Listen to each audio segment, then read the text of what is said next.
Welcome to the Regenaissance Podcast. I'm your host, Ryan Griggs. Visit www.theregenaissance.co to learn more. Well, Bryce, thank you so much for having me here. I know it's pretty surreal because for me, I started this on May 20th of last year, so I'm not even 1 year under my belt for this brand.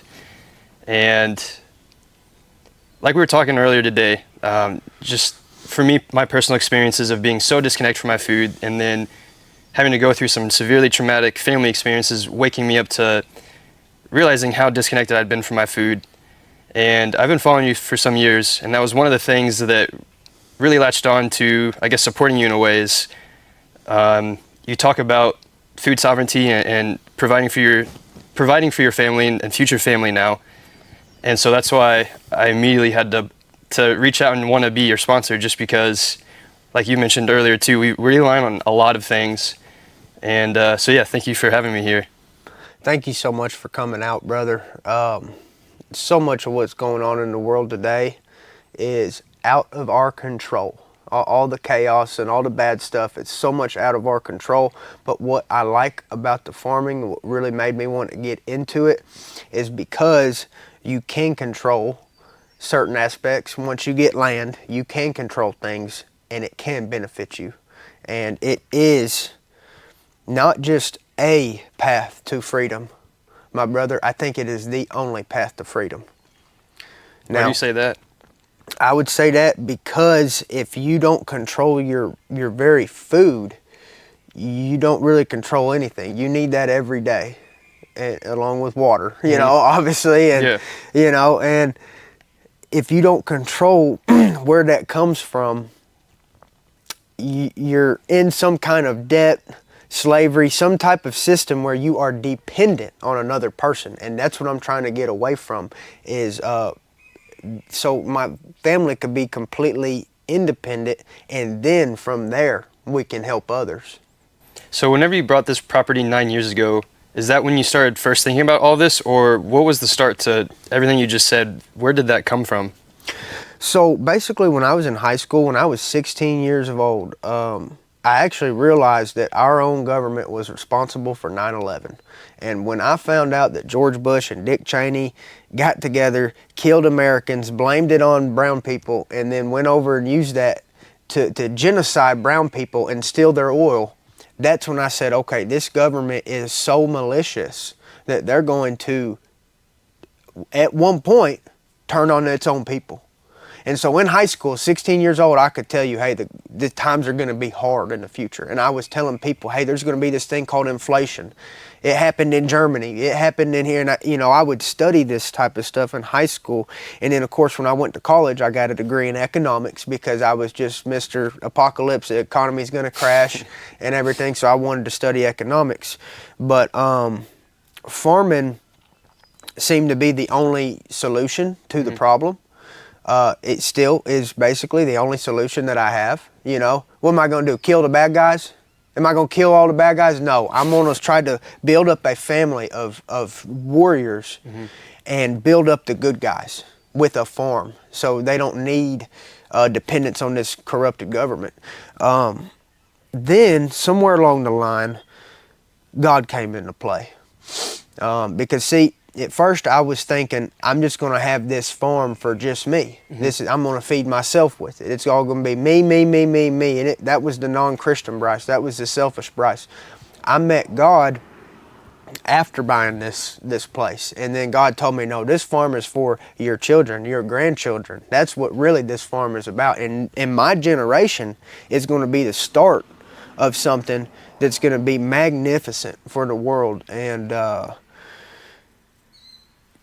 God is the number one thing that has really changed my life, because now I have a wife and a kid. See, before I had God in my heart, I didn't have a desire to breed. I didn't have a desire to pass on this next generation. I thought that we come from monkeys. We got no soul. This life doesn't matter. The worms is going to eat us. It don't matter if I have kids. And when I came to God, I realized that my life matters. having a kid matters, because I can bring that kid. I can't bring him, but I can. Jesus Christ can allow that kid to enter the kingdom of heaven. We can forever. You can be with your family in the kingdom of heaven. And I realized how important it was that I get a wife and kids on this farm. And so now I've got a wife and kid on this farm. But all of this has taken a long time to come into fruition. That's interesting that you said that too, because I remember listening to your first podcast with Theo Vaughn, and he asked about family, and your question, or your answer, I mean, your main focus was MMA and that whole world, but you seem to not have any aspirations to have a family of your own, and that's just 4 years later now, you have a family. It's just crazy how fast your life can change for good and bad, because again, for me, my whole last 3-4 years have been up, down, to where now I'm back to this, and this is, just incredible. So I guess with that, because you started having animals 4 years ago, or when did you start actually farming on this land?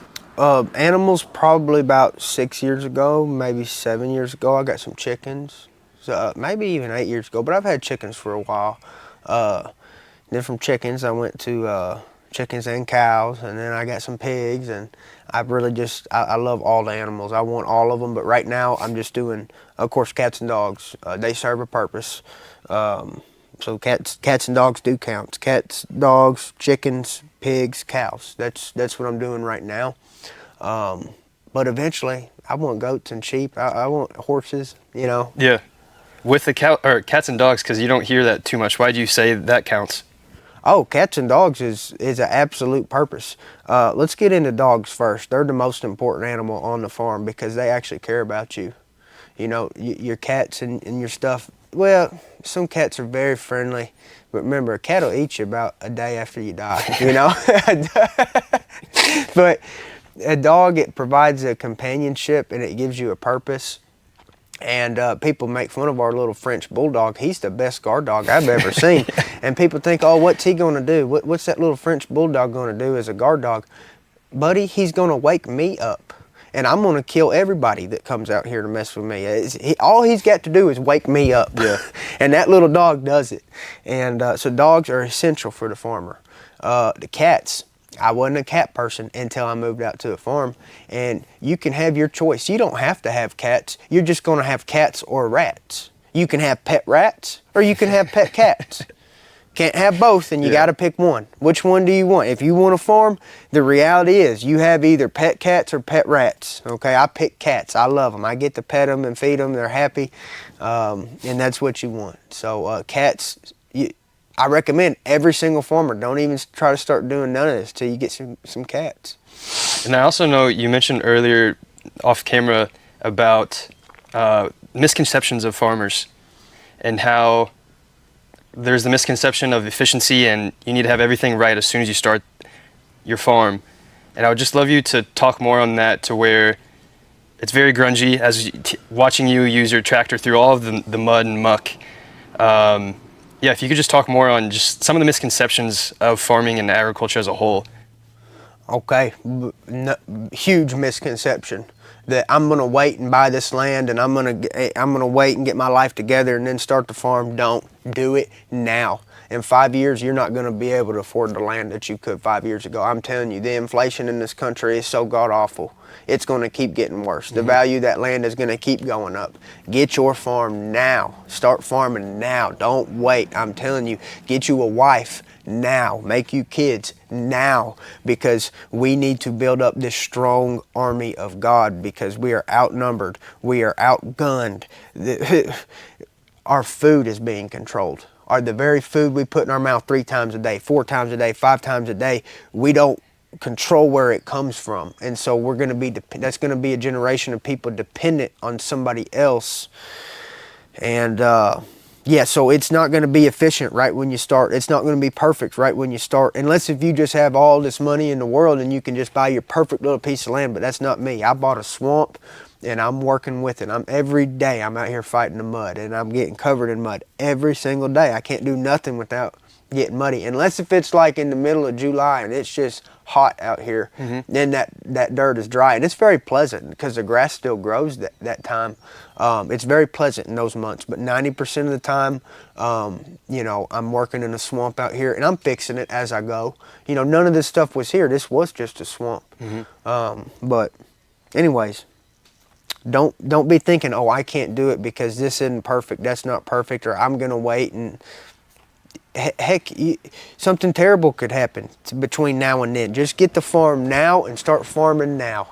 That's my advice. So how, in terms of starting though, because whenever you were looking for land, this was pretty much the only piece that you could really buy, and then you said you got chickens. Like, how did you, I guess, initially start once you bought the piece of land, especially for listeners that might be now interested in buying a piece of land for themselves or rent out a piece of land for themselves? I would recommend buying out the land over renting out the land. And I know some people have different theories on that. Some people, just trust me, what the world is going to, try to buy your own land. We're going to a world where it's going to be a scarcity. It's going to be controlled by the enemy. Basically, our own land is going to be used as a weapon against us, the lack of us being able to get to it. So the more land Americans can have in America, better. I'm all for that. Try to get your own land. Then the first thing you do is put chickens on it. I can't think of a better thing to start with than chickens. I really can't, and that's pretty much the common answer. Ducks are great too. Ducks actually lay a more nutritional egg. Quail lay the most nutritional egg. You put quail out there, but really chickens, the amount of things that they eat and what they bring to the farm, their resiliency, it's just really unmatched. Their importance is really kind of unmatched. Just how easy they are to maintain. It's unmatched. You need chickens. So you get your land, you get chickens. The route I went is from getting chickens into beef cows. I wouldn't necessarily recommend that, especially for people starting up into it. First off, nobody taught me nothing. I had to do all this stuff myself. Second off, I love steak. That's why I got beef cows. Yeah. What would I recommend? I would probably recommend going from chickens into a milk cow. To be honest, I think the daily substance of a milk cow, drinking that raw milk, would actually be better than getting the whole herd that you need for beef cows and all the equipment. And it's a huge undertaking processing a cow like that. So I would recommend going from chickens to milk cows, because here's the thing with a milk cow is you're going to have excess to use for animal feed. You're not going to be able to possibly drink all that milk. So a lot of opportunities open up with chickens and a milk cow. And then, of course, I got into pigs. So I recommend them too.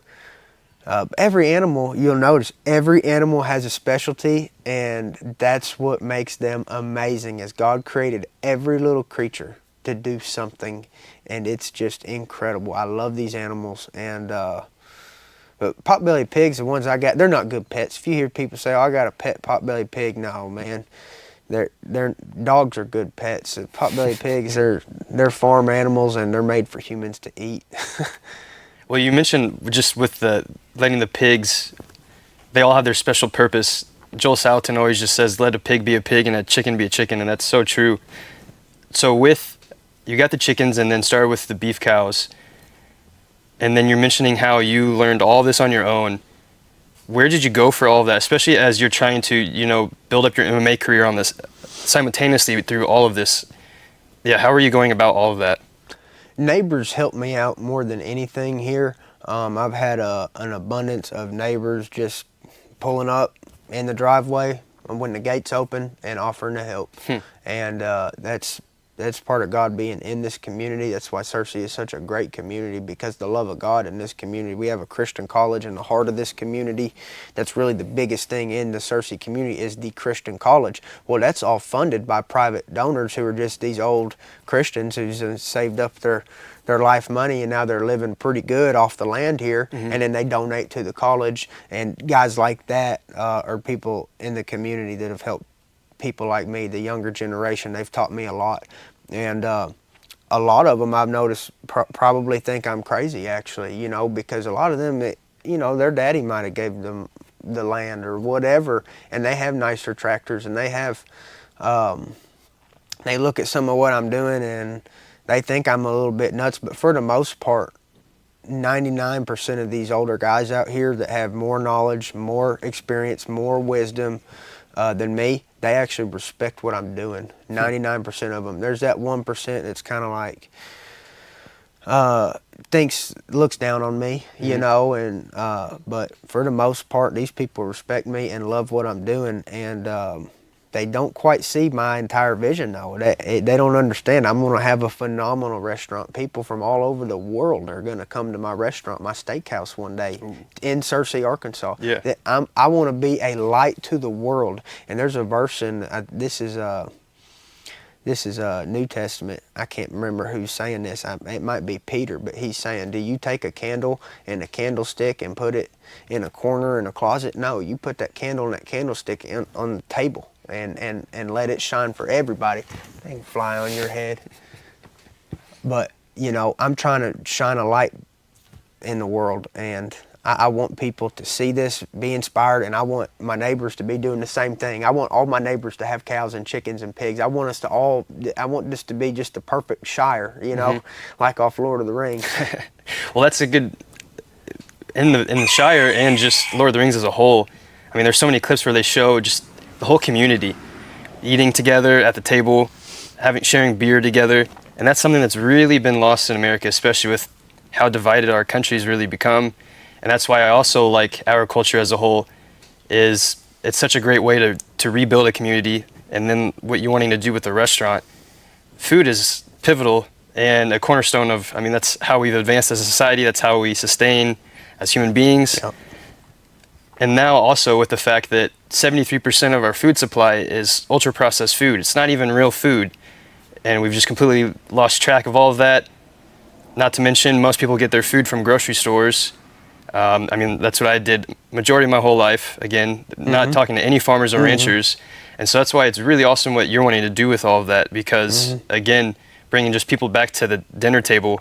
I mean, even as my literal family lost that through time. Growing up, we always had dinner at the table, but as time went on, that slowly dwindled away to where we're watching in front of a TV or something like that. And so it's really cool that you want to do essentially a farm to table restaurant. I guess my question with that, why, you kind of answered it, but I guess why do you want to have a restaurant yourself too, especially with a new family, building your MMA career, and now farming, because that's just adding another aspect to, or I guess a business to all of that. What made you want to do that from the beginning?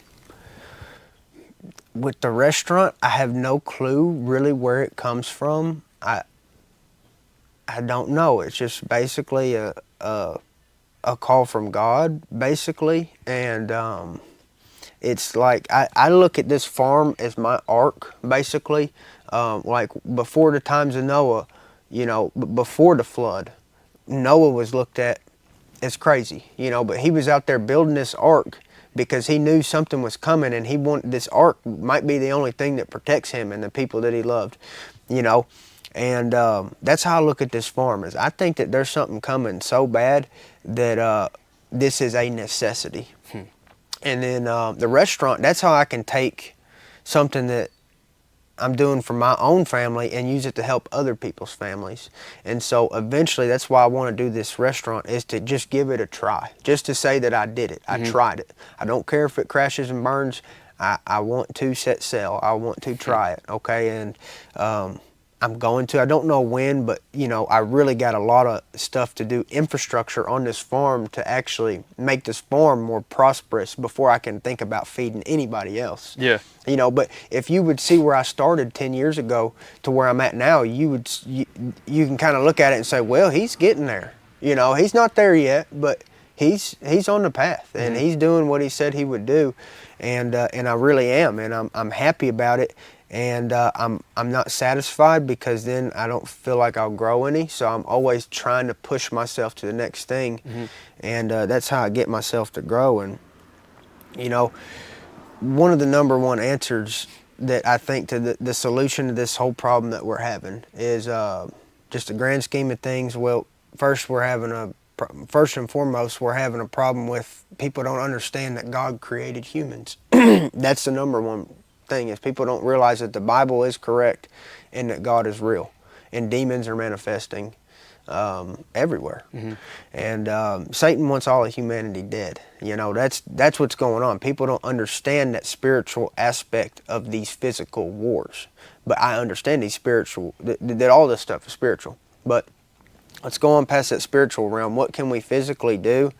If everybody was a Christian, what would we, if the whole nation 100% good Christians, we're not going to kill nobody, we're going to live by the word of God, we're going to have unity, because nothing brings together a nation like God. I'm telling you, nothing. And if we do that, we'd be fine, okay? But let's say that in theory, everybody's perfectly Christian, we're all going to heaven, and now it's going to be like peace on earth. What would we do? I would say we need way more people farming. That's the number one step. Get way more people farming. We have less than 2% of our population farming. Out of that less than 2%, more than half of them are 50 plus years of age. So you're telling me that more than, these are 50, 60-year-old farmers, and only 1.5% of them is going to feed the whole nation, and they're 50, 60 years old? That is stupid. That is very stupid. And that's the average age too. So there's people well in their 70s that are farming, that they've been doing it since they were a kid. Yes, and that's a shame. And we ought to have an agrarian culture and economy. We need 50% of our people farming. 100% of people eat food. 100%. What's to say that 50% of them shouldn't be producing food? That'd be a nice little ratio there. Be a lot better than 1.5%. We need 50% of our people involved in farming. If not, we really need 100%. We need all people, every man, woman, and child out there picking weeds and in row crops, you know. I'm serious. And well, when you think about World War II, I don't know if you've heard about victory gardens. yes. So nearly 50% of our produce was produced from just gardens from the families, and that was just wartime efforts. But clearly we can do that, and I totally agree. That's, again, why I have this, is to educate and raise awareness, because there isn't a solution to, I mean, what you're describing. You can have a garden, you can have chickens. It doesn't have to be huge scale to start. I mean, you can just get into it. That's right. Yeah, if you produce 5 eggs a day, it's better than none. Yeah. You know, but if you get about 10 hens, you can easily produce 5 eggs a day. If you get 20 hens, you could easily have a dozen eggs a day. Easily, you know. And people don't realize how easy it is, you know. And then there's certain aspects that are harder of it. But that's why I say get the chickens first, because it's a good way to ease into it. But nothing is going to stop this massive, disgusting agriculture like this genetically modified corn and soybeans. It's all a bunch of crap, you know. And all they do is they grow this corn, and then they spray it with glyphosate, which is Roundup. You know, that's not more than half of our crops are corn with Roundup on it. And I'm not making this stuff up. It's so funny to sit here and say it, because you think, oh, well, Bryce is an idiot. He's making up numbers. No, Bryce has seen the stupidity of what's going on. And now look, am I rich Mr. Farmer Brown with 500 acres of corn? No. Did I make $10 million last year? No. Am I ever going to get a whole bunch of credit like Mr. Brown, who got rich off of his cornfields? No, but that's not what I'm doing it for. I'm not doing this for money. I'm not doing this for anything other than I want the people that I love to eat clean food. So where I'm going with that is, I will not spray Roundup on my corn. That's like asking me to spray Roundup on a live baby. That's how I look at that, is you're going to kill somebody with that corn. You are killing people. You're giving them cancer. You're giving animals that eat the corn cancer. I have an ethical problem. You know, so many of our people spray Roundup on corn, you know. It's hard for me to call them all cowards. I don't hate them. I don't hate these people that are spraying Roundup on corn and gramoxone on soybeans, but they don't know what they're doing. They make more money than me. That's great. I'll never have all those acres they have. That's great. But what I'm telling you is I don't have to live with the shame of knowing I put gramoxin on soybeans. I put Roundup on corn, and then I sold it to people. I won't never do that, ever. Yeah, I think it's nearly $12 billion now in lawsuits with Monsanto that has Roundup. And I mean, there's so many examples. There's a city in Alabama to where they won, I think it was I can't remember how much. It was the largest lawsuit that was won against Roundup because they just decimated the natural area around the city to where people were getting cancer like crazy, dying from that. And then I know for a fact in like Nebraska and a lot of Midwest that's, again, heavily sprayed with crops. One of my friends, he would technically be a fourth or fifth generational farmer in Nebraska, but he's not taken over the land because they just straight decimated it through Roundup and just all of the other conventional methods that have just destroyed our land. And so, yeah, I wholeheartedly agree with what you're saying because it's not a conspiracy. The data and everything is all out there. They're money hungry fools. That's all they care about is their money. I don't farm money. I farm for my family. I want to see them eat good and live good. I don't care about the dollar bills. Now, I do think eventually I could profit off of this farm. Right now, not even a concern. If I can just eat the steak that I produce here and not have to go to the store, I'm happy. And let me make an interesting point here too, because like I was saying, these guys, I'm just making up a name here, Farmer Brown, who owns 500 acres and sprays his corn with Roundup, and he'll sell, $1 million of corn a year, and he'll look at me and say, "Oh, that Bryce Mitchell, he ain't no farmer. He don't make no money farming." Guess what? All that corn he grows, he can't eat it. He sells it. It has to be processed somewhere else. I bet you that Farmer Brown, who all he does his whole life is spray Roundup on corn, I bet he can't come up in here and butcher a cow in this garage as fast as I can. I know how to butcher cows. I know how to butcher pigs. I know how to butcher animals. I have real skills that translate into putting food on the table. And I don't consider you a farmer if you're just out there spraying Roundup on corn. Hey, you're just a money-hungry fool. You're farming dollar bills, and that's not what I farm for. I farm for good quality, finished product food. That breeds life. I love that. Yeah, no, that's so true. Because, again, just learning even something about the Dust Bowl. I remember growing up and we were taught about that a little bit, but not to the extent, and realizing that what we did to the land that caused the Dust Bowl is what we're still doing today, but even way more large scale.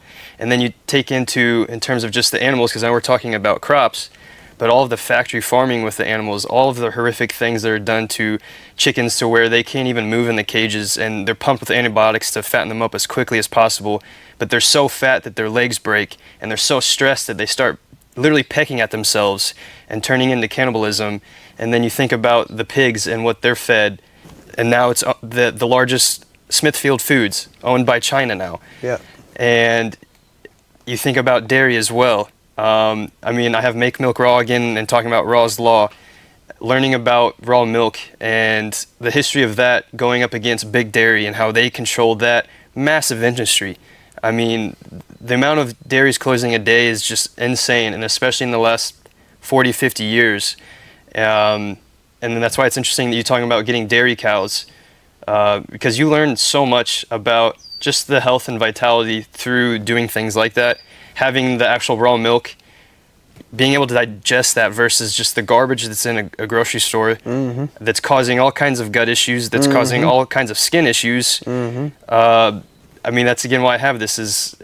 It's just a massive educational movement, because everything that we're taught by the institutions that we're supposed to trust, I don't want to say deliberately lied to, but we've definitely been misled on.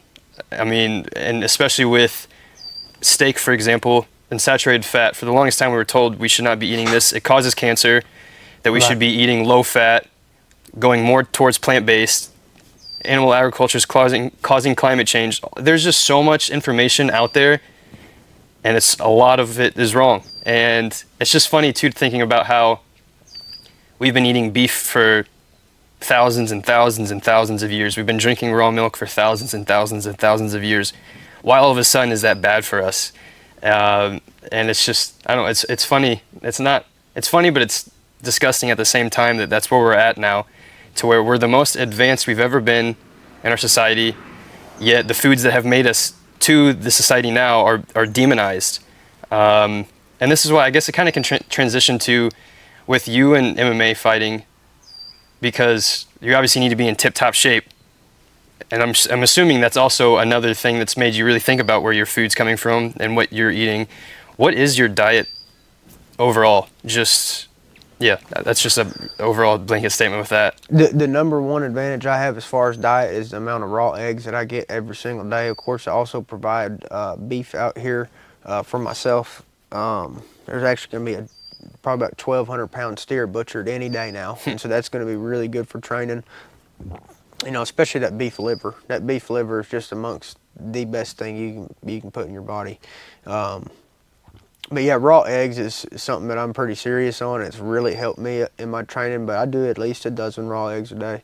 Dang. You know, I've done 2 dozen before, you know, just if I'm really trying to bulk, you know, I get up there to 2 dozen. I'm not opposed to doing even more than that. I mean, if depending on what your goals are for your nutrition, but a dozen a day I've got to have, you know. What else do you eat then?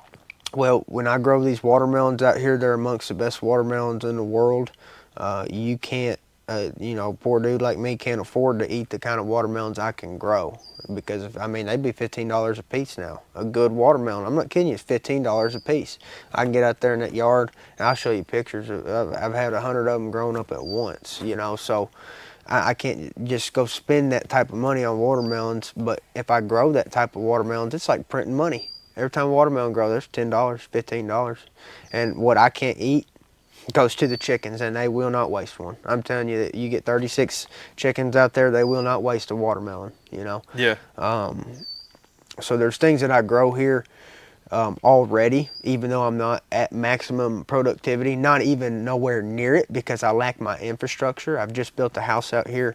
I've just built this gym in the last couple of years. But anyways, I'm not at full capacity, but I'm still doing better than I was when I started. I'm getting a dozen eggs a day. I'm growing my watermelons pretty much every year.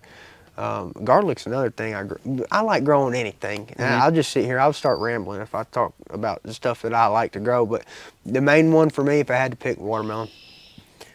In terms of just figuring out what to grow, and in terms of just planning out your whole place too, because you're mentioning you finished a lot of projects, but have also a lot of unfinished projects, and you just finished building all of this out.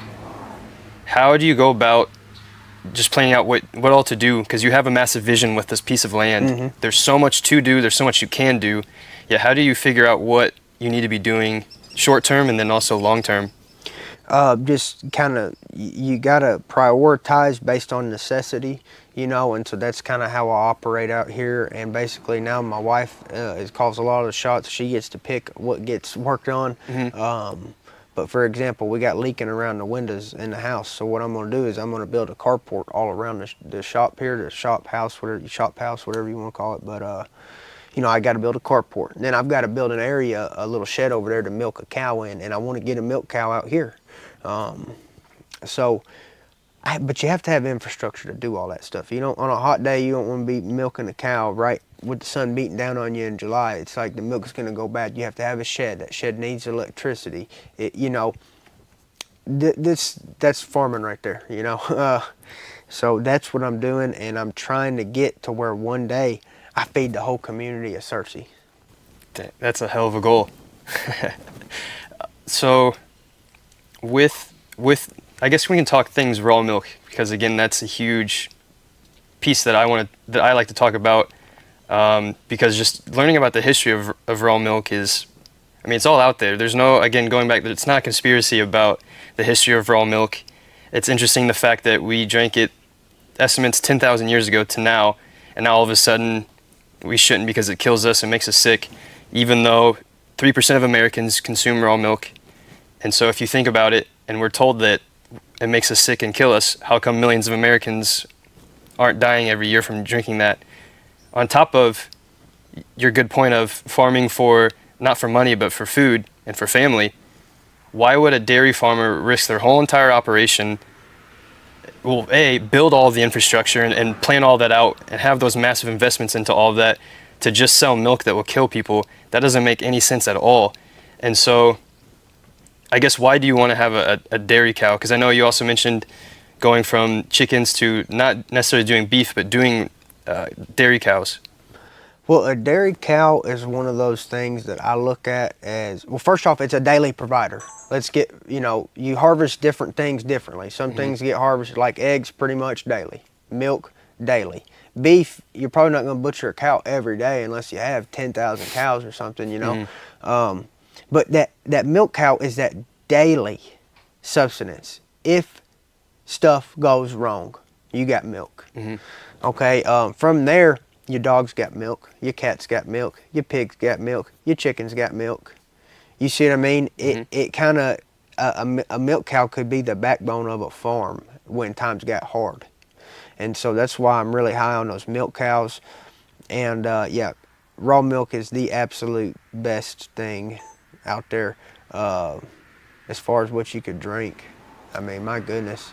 Did you grow up drinking raw milk? No, I didn't. I've only had raw milk one time in my life, and that's, yeah, Really? absolutely, yeah, and I absolutely loved it. A buddy gave it to me in a big old mason jar. Yeah. And I fell in love with it, and I didn't realize how much better it tasted, how much thicker it is, how much more nutritional it is. It's not the same as the crap at the store, and so that's why I'm getting that milk cow right out here. That's awesome. And I mean, that's also why I talk about it is I grew up drinking milk, and going back to the low fat, I would drink skim milk. That's, Yeah. and then comparing that to full fat raw cow's milk, so much better, and Right. it's so much better for you too. And it's just really interesting with the whole education around agriculture as a whole, because with that and how disconnected we are and how small percentage of Americans are in agriculture, you have to rely on the institutions that are telling us everything. But again, they're not. So and you said this earlier. You said, we have to trust these institutions if we're buying the food from them, and that's right. When you buy food from somebody, you are putting your trust into them. That's what you are trusting, that they are delivering a healthy product. Let me tell you about these corporations. People say, oh, they don't care about you. It's further than that, because everybody says, oh, these corporations don't care about you. I'm here to tell you, they actually do care about you. They want you dead. These corporations are evil. They own the food, the pharmaceuticals, the healthcare system, the banking system. It's all the same people. It's a group of elites are attacking us through these industries, and they do care about you. They want you dead. Somebody doesn't care about you, well, at least they don't want you dead. They don't wish harm upon you. These corporations are feeding you poison, and people need to wake up. They are trying to get us sick, to sell us on their chemo, to sell us on their pills, to sell us on their healthcare system that's all a bunch of garbage. But it starts with garbage food. Well, really, it starts with garbage education. That's where it starts with. They'll put garbage in your brain, then they'll put garbage in your mouth, then they'll send you to a garbage facility to give you garbage treatment, and then, then you're dead. And that's what this system is leading to, is unhealthiness and slavery. And that's where I get my passion from, because I love life. I love freedom. I would die right now for freedom. And so that's what I want for my grandkids. And what really is coming is the mark of the beast. And that's going to be a mark that you have to take either on your palm or on your forehead. It's probably going to be some guy like Elon Musk giving out the mark. He's going to say, look, this is just so good. I can monitor your brain activity. I can tell you if you have a tumor. I can tell you if your blood pressure's low, or I can blah, blah, blah. No, they're going to put this chip in people's head, or this chip in people's hands, some type of mark, indicator. And if you don't have that, you can't get food. And so I'm preparing the next generation. I'm trying to tell them how evil this world is going to turn. And the only answer, I'm not saying farming's an answer.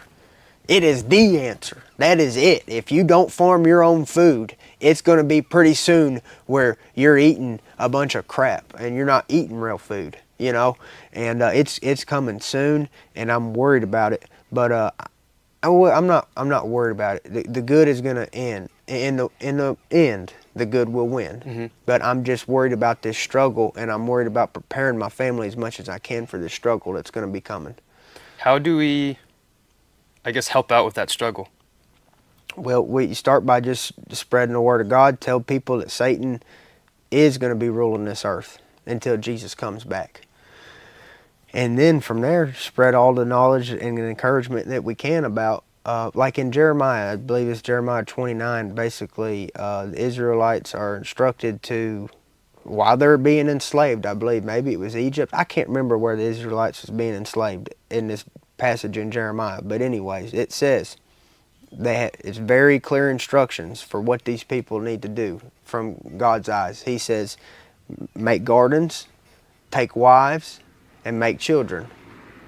And so that's basically, I am preaching the word of God when I say, get you a wife, make you kids, and plant your gardens. That's right out of the book of Jeremiah. So I am spreading the word of what I believe is God, not just, and I believe God has told me to do that in my own life before I even read it in the scripture. Before I ever read the book Jeremiah, God put it on my heart to do all that. And then I start reading the scripture, trying to get closer to God. Bam, it's right there in Jeremiah. Plant your gardens, take your wives, make your children. That's the path to freedom. Because the enemy can't take that from you. They can take your life, but you know, if you have a garden, they can't take your food. I'm curious so I've noticed this a lot whenever switching to agriculture too, is just a lot of folks in the space are Christian or just religious as a whole. And I know we've talked about how I guess one of the defining moments was finding Christ. Was this before you started just your journey in agriculture, or is that together? Oh, it was after. I'd already had this farm, but I was still living in sin, and had all this farm going on the side, but wasn't going to prosper. I was just going to die a lonely death by myself out here as I got older because I didn't care about a wife and kid. And when I came to God, it was put on my heart to find a wife and make a kid. God basically instructed me that was the way to my happiness, because as you get older, if you don't have that family, you're just going to die miserably. And I'm going to need somebody to keep me company around here. If not, I'll just be talking to myself all day. There won't be nobody to respond. That's funny. I'm curious then too, though, as you found your way to Christ, did that change your perception of your land? So when I found Christ, I looked at what I could do for others, and then I realized that's how God is going to use me to reach other people. There's going to be a point where they say Bryce has done so much in this community with his land that he's beyond a good person. They're going to say, look, there is something in Bryce that's making him do this stuff that's not normal. And I'm going to tell you, all the glory goes to God. And so as I start getting better and better at this farming stuff, I'm going to help more and more people, and they're going to say, how is he doing that? What's he doing in his life to where he can feed this many people? And then I'm going to be sitting there saying, Christ. Christ is what made me what I am. And I think that's what God wants out of me. He wants me to spread light to the world through this farm. I love that. And that just made me think about kind of going back to the misconceptions. I'd be curious to hear just any stories that you have through your time here of something that just did not go your way and you just had to think on your feet to help fix a problem, because that's a huge thing with farming is things will break, things will not go your way whatsoever, and you got to think on your feet. Because I know for me, for example, when I worked on the farm in Pennsylvania, they had a lot of pigs. Yeah. And trying to corral a couple of them to go for the butcher, quite challenging, especially when there's a lot of them. And their pigs are smart. And so watching the farm owner direct us and use his expertise that was my first time to where I really gained a lot of respect for farmers, because if I was out there by myself doing that, I would have been so screwed and nothing would have gotten done. But he essentially, just immediately instructed all of us to do this and that, and it worked in tandem, and we were able to get the job done. So I'd be curious to hear yourself with that. Oh, brother, there's so much possibilities for things to go wrong out here. I mean, to start off, I can't not bring this up. I ripped my nutsack in half doing construction out here. I put a drill in my pants. It went. Luckily, my testicles are still there. It actually ripped my nutsack in half, 13 stitches. Damn near killed myself by ripping my nuts off with a power tool. So when I talk about things can go wrong when you're running equipment, machinery, tools, I mean, you could die out here doing this stuff. But on the flip side, it's worth dying for. This is a life that's worth fighting for. It's a life that's worth living. It's something that I love doing out here. And so number one thing out here farming is always safety. Okay, something could go terribly wrong, especially when you're using equipment. And yeah, you'll get better as you go. Like that farmer that you said was kind of knew how to work his pigs, and I'm the same way. I have my different methods, and I have my methods. Other neighbors have theirs, but I know how I like to run these cows, and I always accomplish the goal. Always. It might take me longer than what I think or whatever, but I have a way of running these cows. If they get out, I know how to get them back in. But yeah, I can work these cows, and I've gained a lot of knowledge on how to do that. Now I have the confidence. Heck, last week a neighbor's cow got out. I run it all the way down the road, and me and a couple neighbors put the other neighbor's cow back in for them. And how did you do that? Well, I got behind it and started. It wasn't taking a bucket of food. It was too scared, so I got behind it and started pushing it. But then it got up to the gate and it full on sprinted. It turned around, sprinted a mile down the road, so I had to run on foot, like about a mile to catch it and turn it back around. But I just walked it in just like I would one of my cows, But it took a long time. But anyways, I have my different methods, and what I'm doing is working, and I'm always trying to improve. I'm never to the point where I think, hey, I'm doing it the best and there's no way for improvement. No, not at all. I know that there's stuff I can improve on. Yeah. And I'm looking for that stuff. Now that you've also are years into this too, do you have folks that you go to for help as well, like to where they come out, or because it's just right now you and your wife and your new child here, do you have extra help as you're working day to day? Not really day-to-day help, but if there's some type of issue or emergency, or if I'm traveling somewhere to work out of town, I have some people that I could call to put hay out, kind of feed the animals. And so I do have a good little network of neighbors that I trust here to help with these animals, for sure. That's what I love about agriculture too, is more often than not, people are willing to help you out. Yep. And again, that's just going back to the huge community piece. You all align on just life as whole, the meaning and what life means to you and family. And I know that's just why I think it's just so great, again, that I'm here with this, because this is just pretty surreal, because I'm just trying to get the message out of agriculture and food sovereignty and knowing where your food's coming from. Because again, the majority of people will go their whole lives getting food from the grocery store, and that's it. Not even knowing where that food is coming from, because a lot of the food in grocery stores aren't even grown in America. It's coming from outside the country, which is just insane considering how much farmland is here.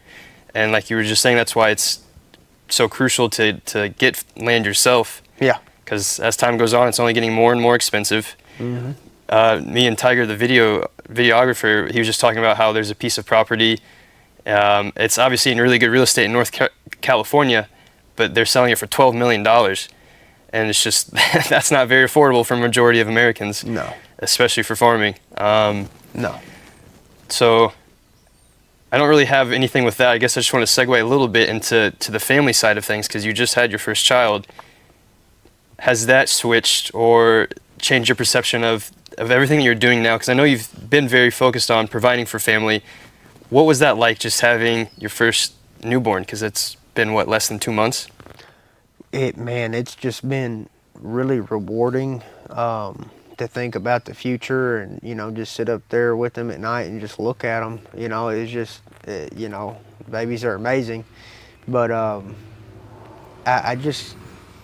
so grateful, and it happened so fast. I went from not having a wife and kid to about a year or two later having a wife and kid, and it's huge. I mean, it's great, and I can't say enough good. And Tucker, he's going to be better than me at everything. You know, he's going to grow up doing this stuff. He's going to have me teach him a lot of this stuff and then have a good base of knowledge to work off of. And he's going to be something, you know.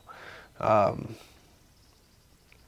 you know, one of the number one things that people could actually do to help farmers these days, and I'm serious, people are going to think I'm crazy or this is an outlandish tactic or whatever, but this is what I would recommend if you are serious about this like I am and say you can't quite get into farming just yet. You can't do it.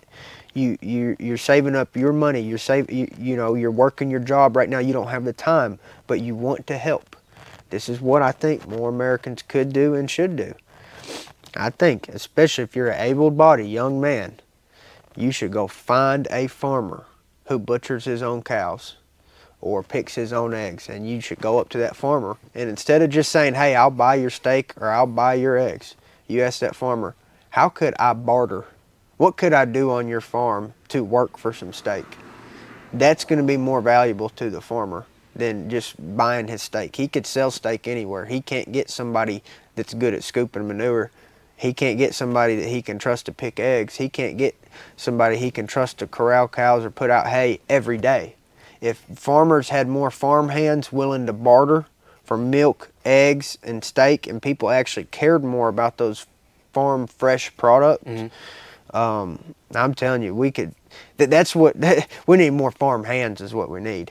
You know, I think we got enough farmers, but the farmers can't do. You know, the farmers aren't even nobody out here has maximized their own land. There's not enough hands at each ranch. You know what I mean? We need more ranch hands that are just willing to show up, work, and get paid in steak, milk, and eggs. And you know, if you could find a farmer to barter that with, that'd be great. But that'd build a little community. That's what we need more of. We need more people working together on these small farms.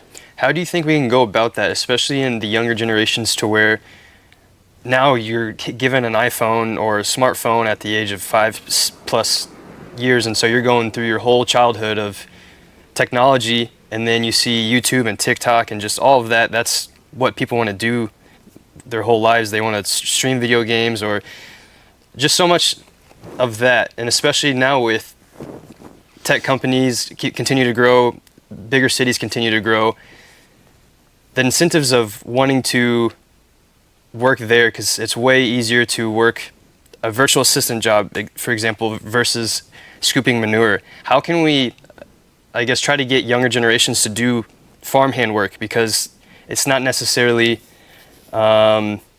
pretty and it might not be appealing, especially for people that have never gone on a farm. I guess, how do you think we could tackle that? It's an education problem. I mean, it's going to take a mass awakening from people to realize the importance of the battle that's going on. You know, that it's, people got to realize first it's a spiritual battle, and then they got to understand what these spiritual forces, these dark forces, are using to control and win. They're using food. They're using the control of food to make bad things happen on this planet. So it's going to take a lot of education, and yeah, I'm just not going to give up. It's like I said, it's a fight that's worth fighting. What else am I going to do? Just sit here and complain and not run these cows? No, I'm going to run these cows and complain, and try to get people to join me. And there's this earth could be so much better. And here's the thing: is like, we need accountants. Okay, I get it. The accountants are great when you're doing a business, and the lawyers are great. I like laws. You know, I do. I love laws. Lawyers are great. You know, there's so many great professions out there. Doctors are great. EMS people who drive those ambulances, y'all are amazing.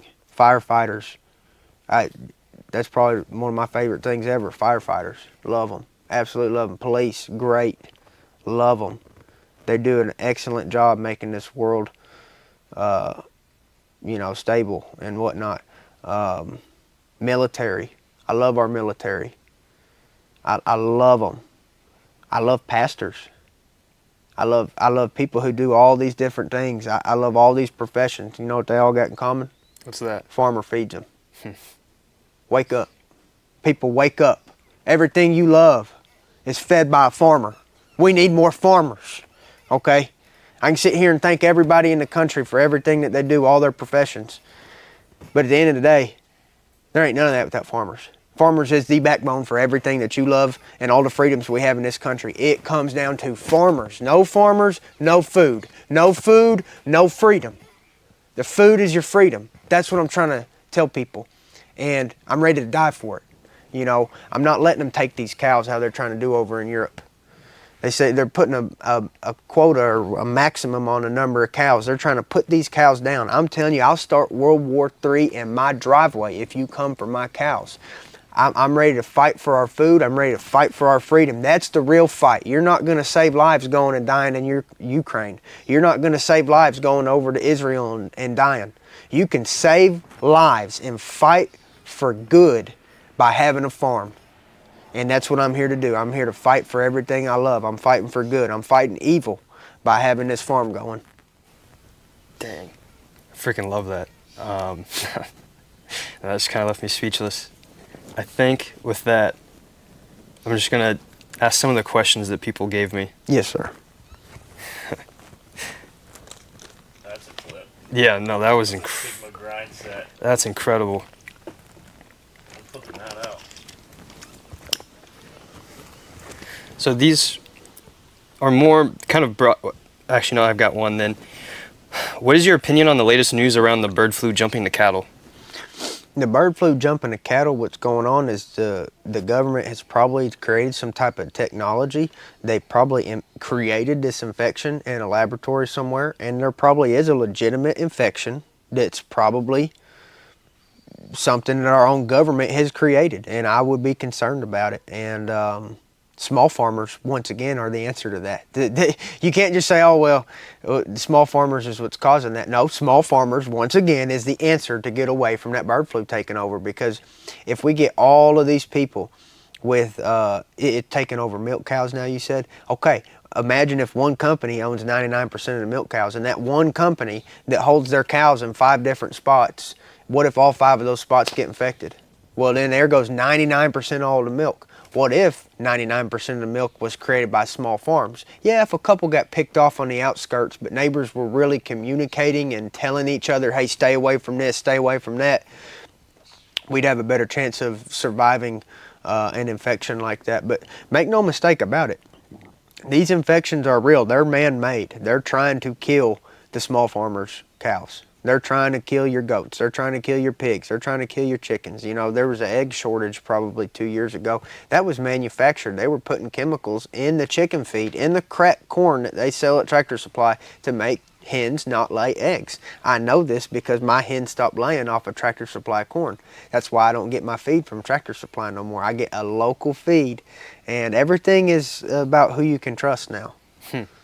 Yeah, no, I agree. And on the topic of just dairy cows and the small farm, this story is still ongoing and it blew my mind, but also at the same time, not surprising, there's 2 small dairies in Oregon that are they are suing the Department of Agriculture in Oregon because they are trying to say that if you own 1 dairy cow, you are now a CAFO, a concentrated animal factory operation, which usually is thousands of plus cows.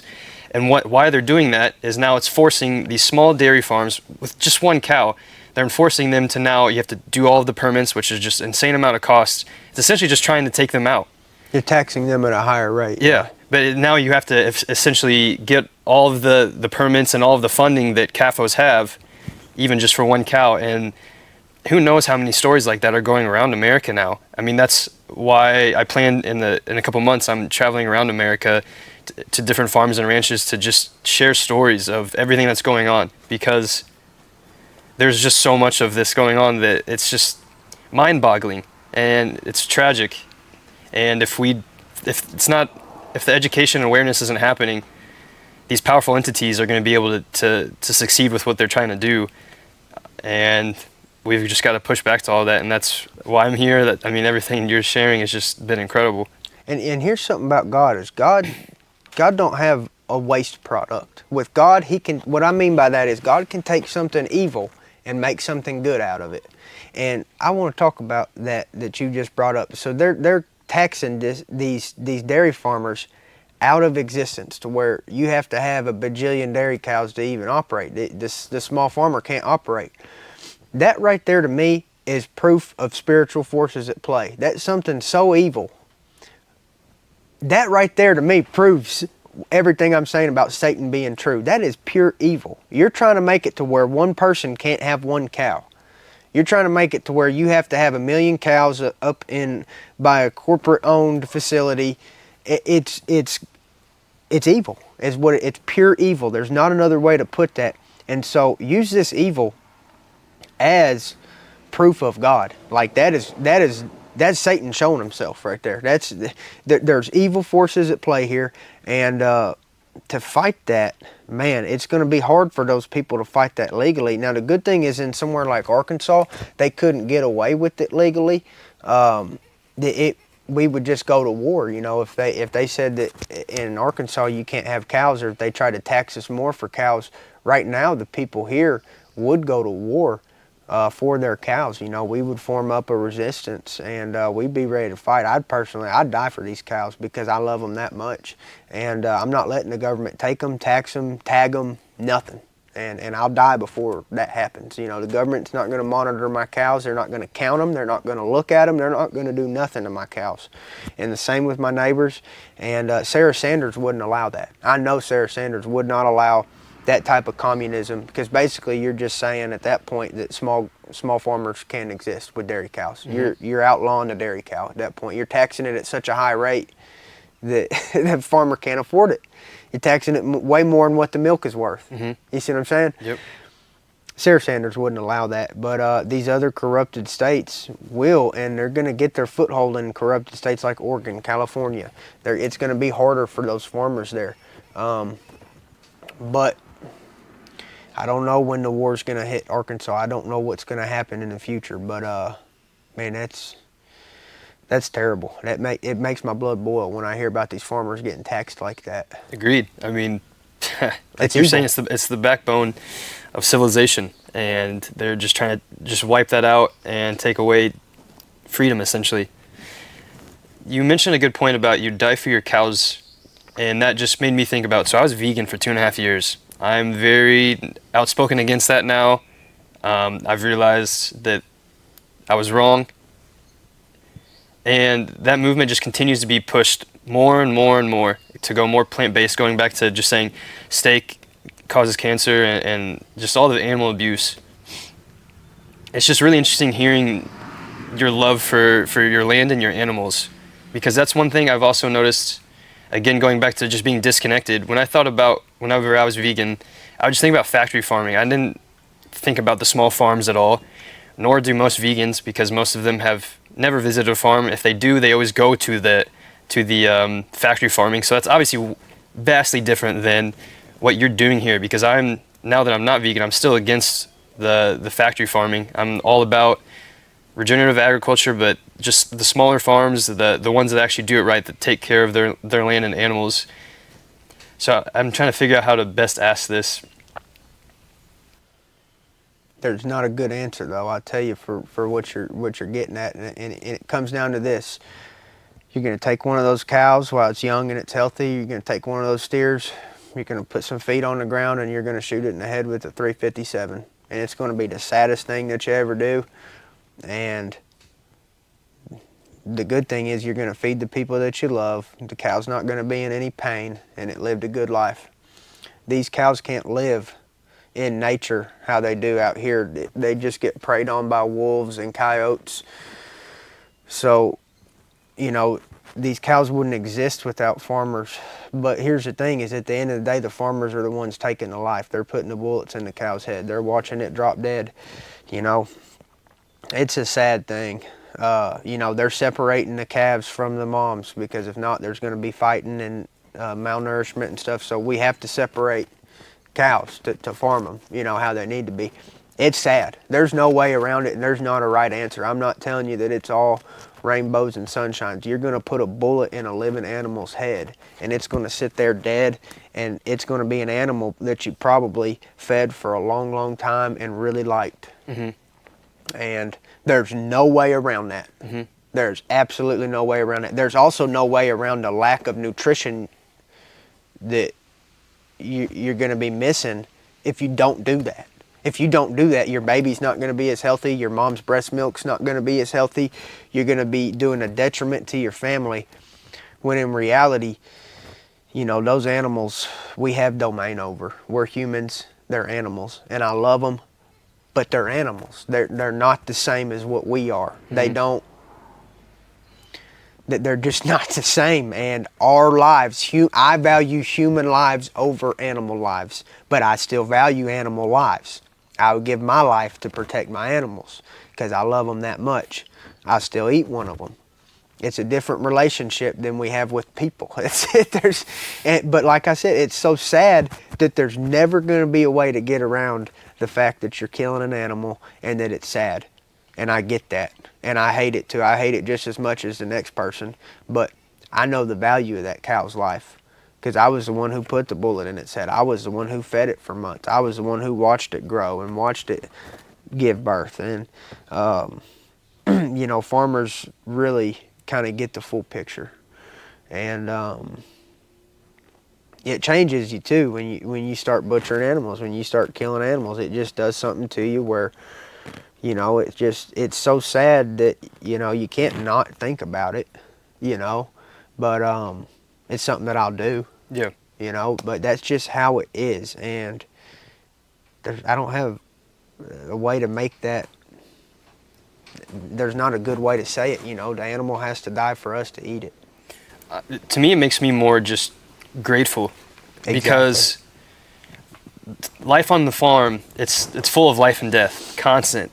I mean, when you think of going out in nature, that's constant. So it's just, again, going back to how we've just been so disconnected from all of that. But if you think about the actual natural world, that's going on every single day.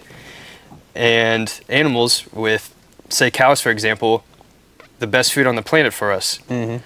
And so with life, you just brought in new life. And so like you're saying, with raw dairy and beef, those are incredible nourishments for your wife, for the breast milk, and for your baby. And so to me, it just adds a whole nother level of just gratitude, but also just connection to our world.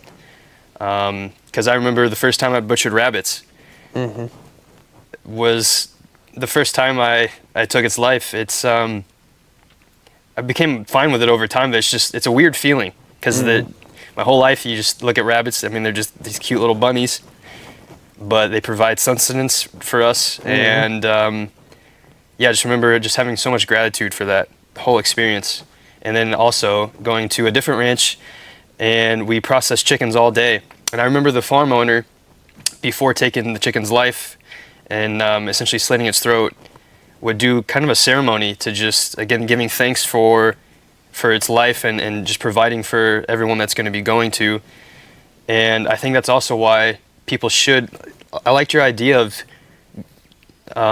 bartering with someone to help butcher, because I don't know, that's the only way I can describe that. It's hard to put into words, that experience. Right, and what we're describing right now, what we're trying to find the words for, is basically the realization of death. Until you come out here on a farm and you kill an animal and you butcher it and you eat it, you will not understand death to that extent. So you can sit up in your little $2,000 a month apartment over in Los Angeles and you can make fun of people like me while you're drinking Starbucks and call me cruel and call me this and call me that and call me names, but you're not the one that is actually providing the food. You don't understand death to the extent that I do when I put bullets into things' heads and I know their names. You know, I name these cows and I care about them, and so they just don't. It's a disconnect with death, and the reason that the connection with the death, the dying of the animal, is important because you're not going to value its life if you don't see that animal die and know how it dies and why it dies. You're not going to value its life as much as I do, because I know, I pretty much know the thing from start to finish. You know, you're missing out on the whole thing if you just buy it at the store. You're not going to care about it like I do when I oversee every step of the process. Amen. I love that. Going to the next couple questions. So it's not agriculture specific, but actually this one's about Arkansas. What do you love about Arkansas and what makes it unique? What makes Arkansas unique is the people here. That's what makes it more unique than anything, just the grit in these people and the wisdom in these people. They know what's coming. You know, most of these people here are Christian and they know what's coming.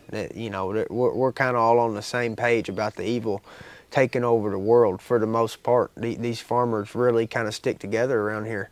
But if I had to say what makes it special compared to other states, and taking away the people, which are filled with the Holy Spirit of God, that's the number one thing. Let's take that off the table.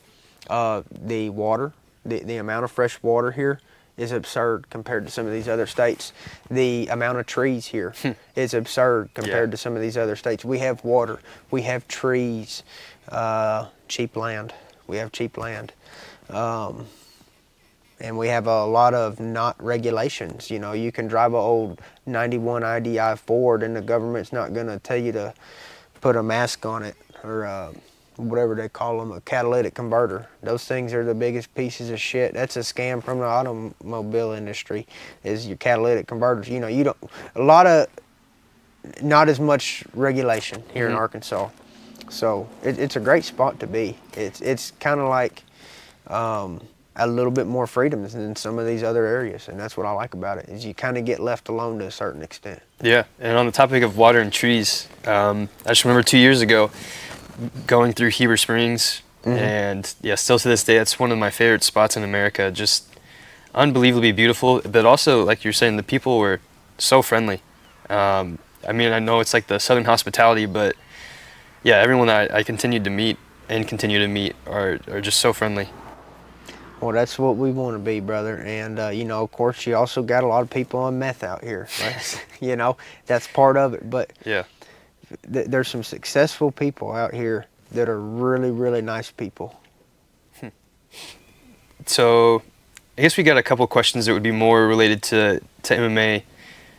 The first one, well, I guess actually before that, Thug Nasty, what's the meaning behind that, and how did that come to be? So I started cage fighting when I was 17, and my buddies pretty much kind of made up a name for me just because of the humor in it. And we were trying to, you know, they were trying to draw attention, but so I was 17 years old, and my buddies just came up with the name, and that's what the announcer announced me as, and so, you know, we just kept the name. I love that. So then with that, Thug Nasty, if you could share the ring with one person, dead or alive, who would it be? If I had to have one fight, like a dream fight, I think the coolest fight of all time would be like if I had to fight like Nick Diaz or something in his prime. That would be incredible. I mean, I mean, yeah, you're going to go to sleep or die or whatever, but I mean, heck, I mean, just imagine fighting him, you know.